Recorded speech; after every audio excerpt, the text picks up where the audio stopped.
Søren Ladefoged.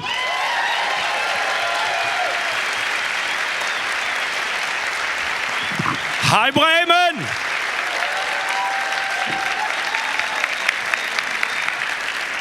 Hej Bremen, er vi glade? Yeah! Fuck, det har jeg længe drømt om at få lov at sige. Også et andet sted nede i garderoben.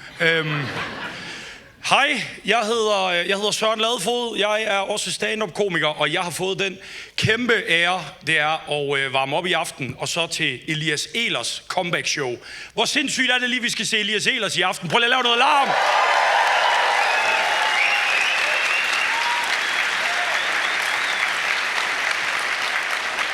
Men først, så får I mig. Jamen, tak.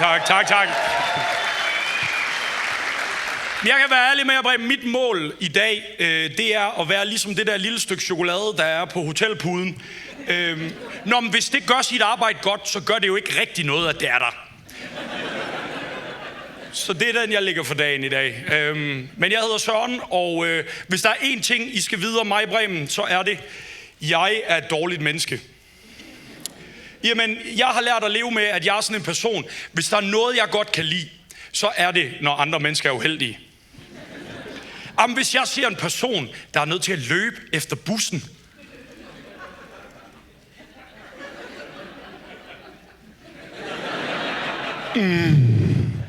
Jamen, det gør mig helt varm indeni, ikke? Og det gør mig også i nogens øjne til en virkelig dårlig buschauffør, men...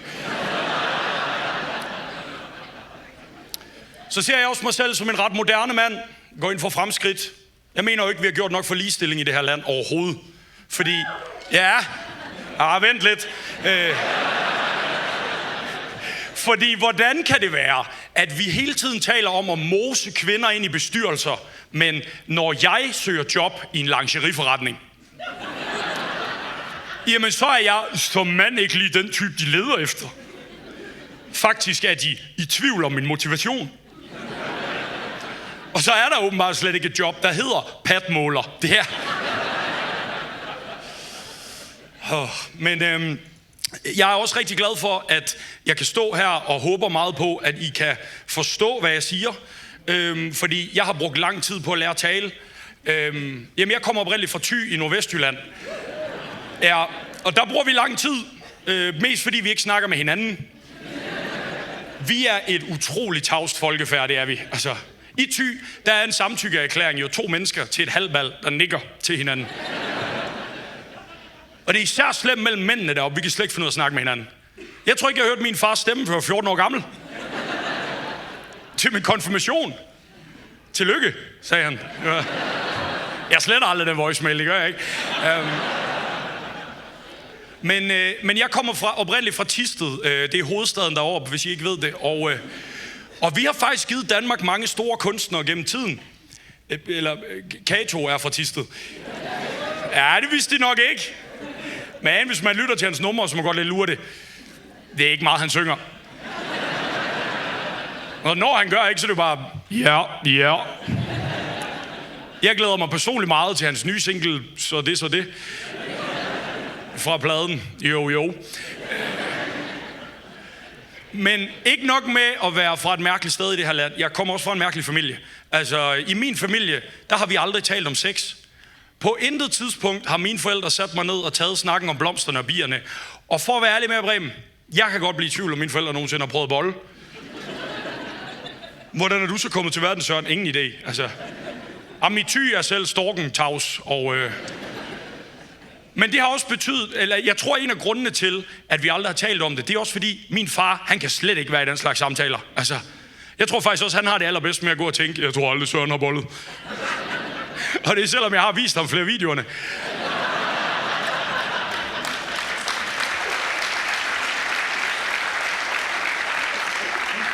Jeg skal være helt ærlig med at Bremen, der havde jeg ikke regnet med at få et bifald.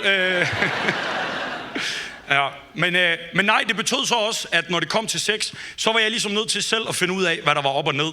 Og min teori er, kvinder, I laver lidt flere lektier, når det kommer til sex, end vi mænd gør. For jeg har talt med flere kvinder, flex, og I begynder jo kraftedeme allerede fra teenageårene, sådan at researche frem og tilbage, ikke? Og øve jer på hinanden, og Jo, I gør. Lad mig nu have den her. Og fyre, det gør vi jo ikke. Altså, vi ser en pornofilm, og så er vi sådan, nå, det der, det kan jeg sgu da også finde ud af. Og det kan vi ikke. Og det er for dårligt, fyre. Jeg har det sådan, vi er nødt til at stramme op. Altså, hvis du ikke engang i dit liv har googlet, hvordan bliver man god til at bolle, så er du uambitiøs, og så har jeg ondt af din kæreste. Jeg kom så engang ved en fejl til at google, hvordan bliver man god til at bowle. Det kunne jeg ikke bruge til så meget. Udover selvfølgelig artiklen 3 fingre, 3 huller, sådan træner du din teknik.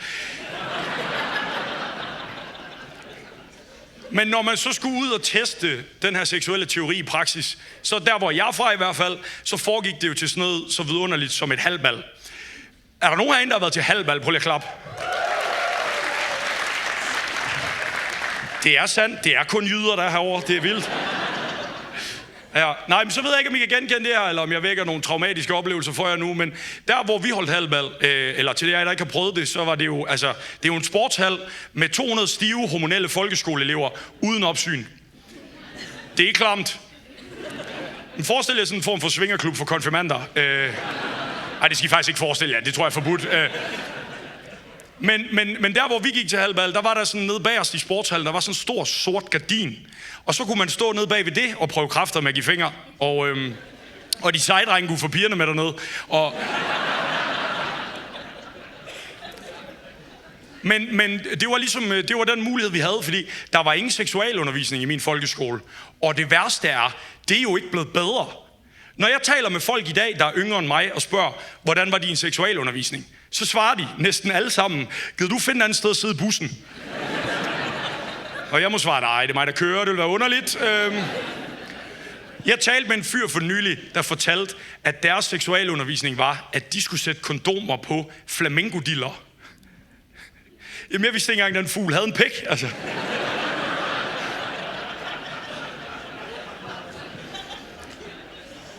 Men vi havde ingen seksualundervisning, eller vi så en fødsel.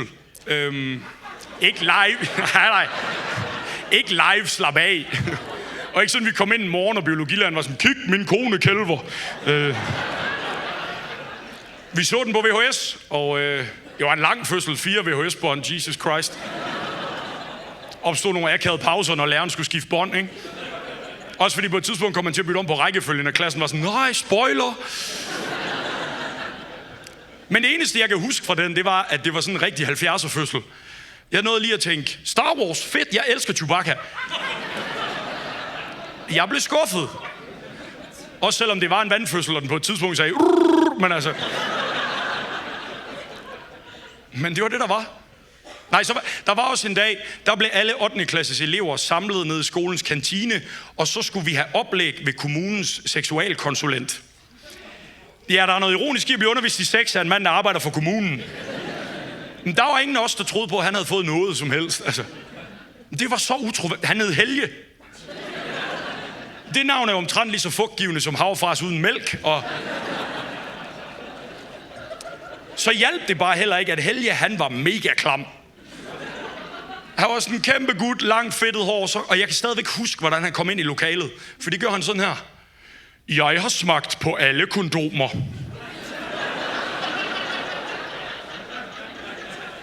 Det tror jeg ikke, du behøvede, Helge. Og han var så gusten. Og så gav han også drengen lektier for. Vi fik alle sammen udleveret et kondom, vi skulle tage med hjem og prøve på, for at finde ud af, om det var den rigtige størrelse. Det er fandme mærkelige lektier. Hvor har du tænkt dig at tjekke, jeg laver dem? Skal jeg bare komme i skole i morgen med et krøllet kondom og være sådan, det skal faktisk være større. Og så bare se Helge stå, nå, ja. Jamen, altid ved jeg ikke, hvor du kommer til at smage på alle kondomer, altså. Det kræftede mig også akavet lektier at få for. Det er ikke lige dem, du tager med ned i lektiecaféen. Det var slemt nok at komme hjem fra skole. Min mor var sådan, skal jeg hjælpe dig med lektier, Søren? Det tror jeg ikke, du må. Men det var kun også drenge, der fik noget ud af den seksualundervisning, vi havde. Altså, der var ikke en skid i det for pigerne. Og det tror jeg har noget at gøre med, at den kvindelige seksualitet, den er ikke noget til Thy endnu. Nå, i Thy, der har vi det med den kvindelige orgasme, som vi har det med moms. Vi kender det ikke. Den joke er ret ironisk, for i Thy er det meste sex faktisk med regning.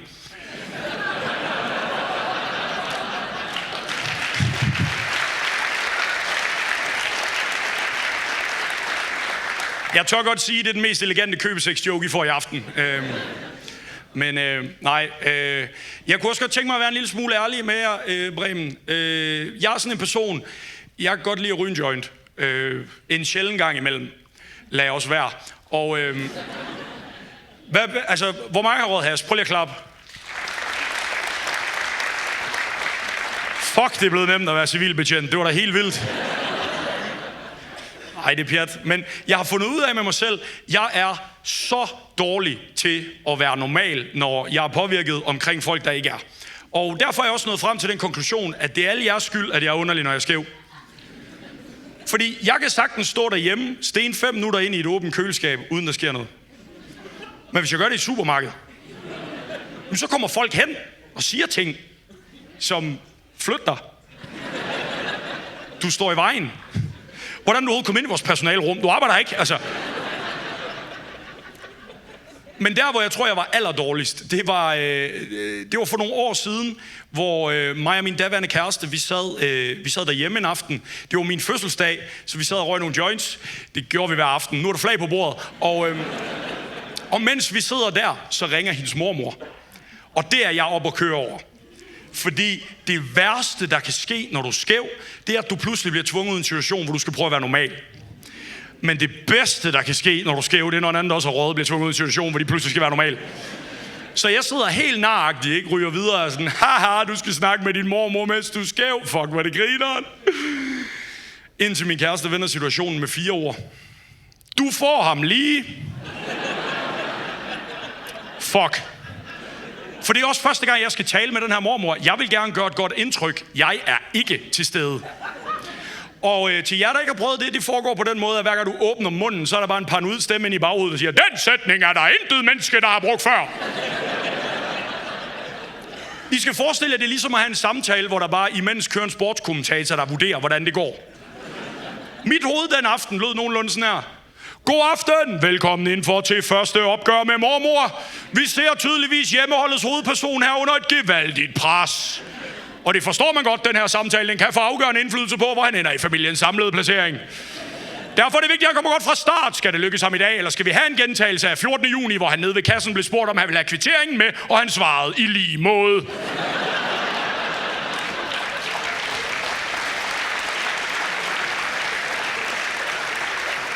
Det bliver spændende at se, hvordan han ligger fra land. Han klarede ikke den lange kassedame. Kan han klare damen med de lange kasser? Vi finder ud af det i aften.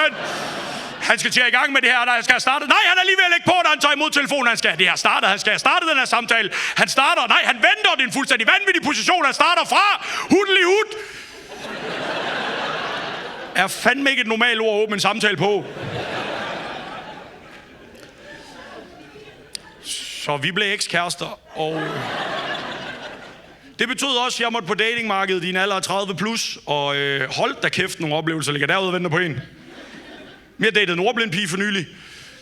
Det må man godt. Ordblind har også fortjent kærlighed. Eller krællighed, ikke? Men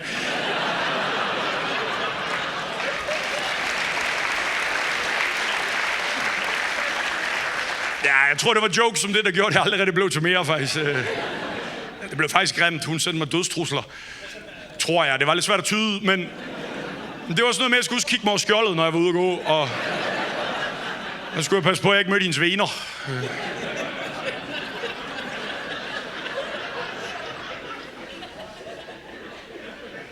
Men når man er småskæv og single, så har man masser af tid til at gå og tænke dumme ting. Og når man så også er en sprognørd, som jeg er, så altså, der er en ting, jeg gerne vil vende med jer. Jeg kan simpelthen ikke forstå, hvorfor vi på dansk, når vi skal sige, at ting ikke kan sammenlignes, så siger vi, det er ligesom æbler og pærer. Det er fandme dumt. Jamen, de er meget ens. Men begge har en skrald, en stilk, et kernehus. De er træls, når de er bløde. De er hårde for i ansigtet. På engelsk bruger man vendingen apples and oranges om det samme, ikke? Og vi kan alle sammen bare blive enige om, at der er større forskel på de to frugter. Jamen, en pære er jo bare et æble, du har hævet hårdt i stilken, og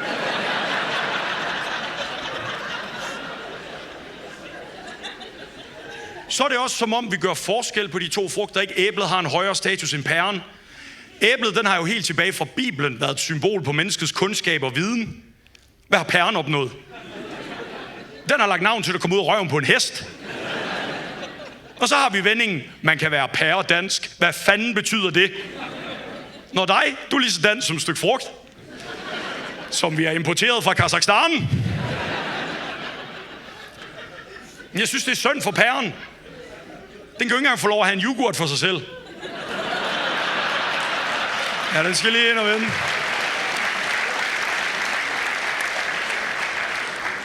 Men noget af det, jeg husker aller tydeligst fra at have været i et længerevarende parforhold, det er, at man ender med at have nogle samtaler med en partner, man ikke lige regnede med, man skulle have, da man fandt hinanden.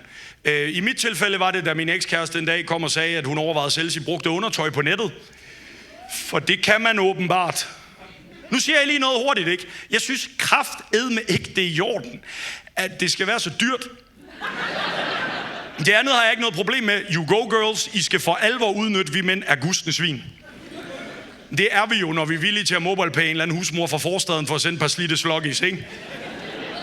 Som hun har haft på til Zumba.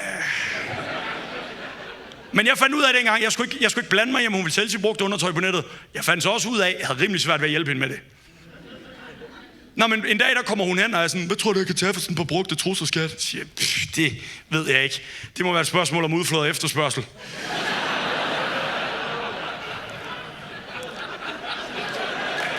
Tusind tak skal I have, Ibrahim.